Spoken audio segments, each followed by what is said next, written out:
All right, let's talk about Tips Music. Their latest quarterly results are out, and on the surface, it's a story of really strong growth. But when you dig into the numbers, you'll see the company is also facing some brand new challenges that could seriously shake things up. So first, the good news. A 19% jump in revenue compared to last year. I mean, that's a fantastic way to kick off the fiscal year, hitting 88.1 crore rupees. A really solid performance on the top line, no doubt about it. And it's not just about sales. The company's feeling confident enough to put its money where its mouth is, rewarding shareholders with a dividend. You know, that's a pretty strong signal from management that they feel good about their financial health. Which brings us to the big puzzle here.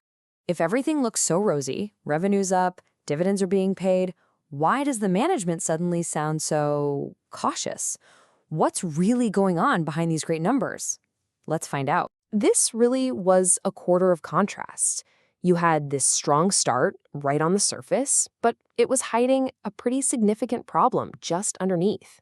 And that leads us straight to the profit growth puzzle. I mean, think about it. With revenue shooting up 19%, why did their profit after tax only nudge up by 5%? Where did all that extra revenue actually go? Well, the answer to that whole puzzle is hiding in plain sight. It comes down to a single line item on their financial statement: content cost.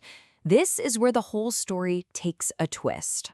Get this, an 85% increase in what they spent on content compared to this time last year. That is a massive jump. And it's mostly because of some expensive new film music they bought and decided to write off all at once. Okay, this table lays it all out perfectly. You see that awesome revenue jump, plus 19%? But then, bam, look at content cost. It just explodes, up 85%. And the result is that the bottom line, the profit, barely budges. That tells you everything you need to know about the pressure they were under this quarter. But here's the thing. This isn't just about Tips Music's spending habits.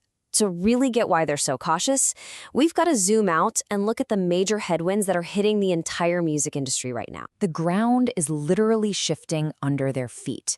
Big streaming platforms are putting up paywalls, which could slow down how many new users they get. And on top of that, management is flagging a slowdown in YouTube ads and new rules that make it tougher to make money from user-generated content that uses their songs. And hey, don't just take my word for it. This is coming straight from the top. Chairman Kumar Tirani said it himself on their earnings call, pointing out that a lot of these platforms have either shut down or switched to a paid-only model. This is the new world they have to operate in. And you can actually see the effect right here in the data. Their quarterly YouTube views are down 9% from last year, dropping from over 62 billion to just under 57 billion. That's a key metric. And it looks like it's starting to stall out. But, and this is a really important but, the company gives some crucial context. They say this drop in views is almost entirely because of YouTube Shorts, which, for them, isn't a big moneymaker yet. Basically, they're saying, don't panic, the views that actually pay the bills are still strong. So you're facing all these headwinds. What's your plan? This is where it gets really interesting.